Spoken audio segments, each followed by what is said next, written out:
We are Chelsea, and this is my mom, Charisse. and we are the founders of Shaping Strong Families. Today, we are talking about timeout. So how often would you say our clients ask us about timeout? All the time. All the time. So today we're talking about 5 reasons why timeout might not be working in your home. We hear people say all the time, it doesn't work, we tried everything, and once we start breaking things down for them, it turns out they really didn't try everything. So we wanted to share these with you, so if it's something you're struggling with in your home, maybe you can master it. Okay, so let's start with number 1. Okay, number 1, why does timeout not work? Number 1 would be because you're not ignoring. Now remember, the definition of timeout is an opportunity for your child to learn by removing all reward, all warm, fuzzy, happy things for a short period of time as a consequence to misbehavior.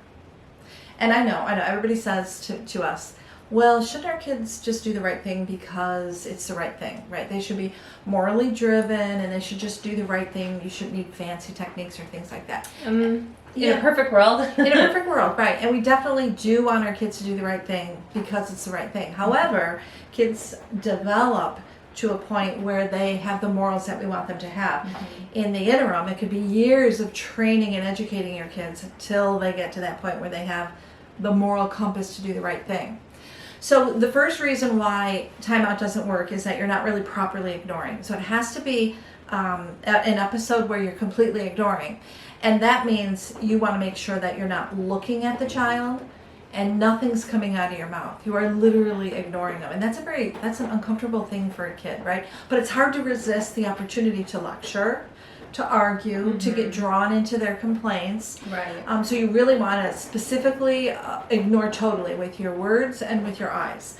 And that's why you don't want to send your kid to their room for timeout. That's not timeout. That's going to your room to play. You want to make sure you're timing them out right next to you in the room where you're in so they can see, okay, I have to sit in this chair and mom is completely ignoring me. Right. So that's number 1. You really have to practice. It's hard because when your little one starts crying or they're draw you into a conversation, of course we want to go into our mom mode where we can give them wonderful, insight and direction. Sure, but also it's so easy to get drawn into an argument with them over it. So they're saying anything to get you to engage with them, even along the lines of like explaining why they shouldn't be there, or explaining that they're so sorry, or whatever it might be. You need to just stay focused and ignore. Right. So that's number 1. Okay, so number 2 is sort of related, which is you're yelling or you're threatening. You're going to go to timeout. You were bad. You deserve this. You have to sit there. You're not ignoring if there's words coming out of your mouth. So there's no need for a threat, arguing and complaining, nothing. Just nothing. That's what timeout is. So you have to be very careful not to be threatening. That was a short one. So let's go on to number 3. Okay.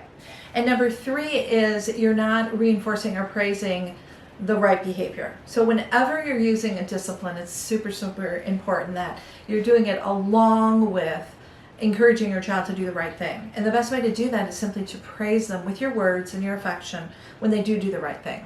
So not while they're in timeout, because remember, you're ignoring them for that short period that they're in timeout. But when they're not in timeout and you're trying to give them some instructions on what to do, you need to actually go looking for the right behavior. So if you're timing out your kiddo for, say, smacking their little sister, right? Okay, you hit your sister again. Right to timeout, young man. So they go to timeout and they're pouting and they're crying and they're in timeout and you're ignoring them. But then for the rest of the day when they're not in timeout, you want to go find them being polite and kind to their little sister and just tell them they're doing a good job. Or even if you're struggling with finding like those warm fuzzy times, reward just anything that's not mean, right? So okay, he's not smacking his sister. Find them and tell them that you appreciate them. Yeah. You're doing a great job. They love your praise. Kids love, even if they pretend like they don't, they love praise from their parents. Yeah, and they will always tell you, "Oh, I don't care anyway. I don't care." That's fine. Just give them praise and overdo it. Lots and lots of praise. It's fun to see their little faces light up when you are complimenting them on their behavior when they're not expecting it. Right. Some parents will say, "Well, I don't think I should praise my kid for doing the right thing." Well, yes, you certainly should. Yeah. You should be praising your kid whether they're 2 or they're 22. You should always be letting them know that I'm your parent, and the way I'm telling you that I love you is to tell you that I love what you're doing, whatever it is. Yeah. Number 4, timeout's too long, right? This is super important. It's an opportunity, timeout presents the opportunity to learn, right? So you want the opportunity to repeat over and over and over so that the child has more and more time to learn. So you don't want to do these long, huge, gigantic timeouts.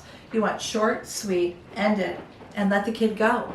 And then if they struggle again, they go back to timeout. If you're doing timeout in a given day, say you're timing out, say you're timing out, again, back to the hitting your little sister, and you're going to really work on that on a given Saturday. It's much more efficient to make your kid go to timeout 10 times for 3 minutes apiece than one 30-minute timeout. Yeah. Because a child cannot connect the dots from 1 minute to 30 minutes later. They need repetition over and over and over and over, just like when they learn to tie their shoe. You don't show them once and then walk away and say, why can't you tie your shoe? It's over and over and over and over. After a while, what happens on a scientific level is your brain starts connecting the dots. Right? So I've heard in the past that it's the best to time your kids out for however old they are. Have you heard that before? Yep, that's one way to go. It's really a quick gauge. So you put your child in timeout for the 1 minute for every year that they are. That's fine. For me, I would say cut it in half. Okay. You can cut it in half. If they're 6, do 3-minute timeouts. But repeat. The 5th tip in terms of why your timeout isn't working is you're not consistent. Whatever you've decided you're going to time out on a Tuesday, you should be timing out on a Wednesday. If it's 7 in the morning and you're going to time out hitting little sister, you should do it at 7 o'clock at night too, so that your child is understanding there are certain things in the world they can count on. And they can always count on, Mom's not going to like it when I slug my little sister because I'm going right to timeout. So eventually what happens, those little dots in the head, the child will be thinking to themselves, without really verbalizing, but they'll get it. They'll be like, I don't want to go to timeout. I don't really care about hitting my sister maybe, but I don't want to go to timeout, so I'm not going to hit my sister. Right. I'm just going to do something else in the world, but I'm not going to hit my sister. So if you repeat it enough, the child will be able to figure that out. Right. So this means not only whatever time of day it is that you need to be consistent and time them out no matter what time it is, whether it's just when you wake up or just before you go to bed, but also where you are, right? Right. So if you're at grandma's house, it's the same rules. You still can't hit your sister at your grandma's house. You are still going to go in timeout at grandma's house too. Right. So it's about consistency. Kids will learn quicker if you're consistent. If you're inconsistent, they're going to be like, I don't know, what am I supposed to do? Today's this expectation. Yesterday was a different expectation. Right. It's hard for the dots to connect if you're not consistent. It's very confusing for them. So to go along with these 5 tips for why timeout might not be working in your home, we also have put together a free course. The course is called Does Timeout Work? And again, it's completely free. You can get through it pretty quickly too, so it's not going to take up a lot of time. We have had people who have had a lot of success with this course, so check it out if it's something you're interested in or something you're struggling with in your home. But is there anything else you want to add? Well, we do have the full course too. We do, yes. We have a full course on our website, which both will be linked below in our description box. Our full course is called You Can't Make Me, and it's about behavioral issues and how you can squash them as a parent in your own home. Right, and it does cover from toddler all the way through teens. Yes. Because teens also misbehave. Believe it or not, teens Yes. also misbehave. Chelsea knows that. Okay, so that's going to do it for this video. Thank you so much for watching. Please subscribe to our channel if you have not yet, and we will see you in our next video. Thank you. Bye.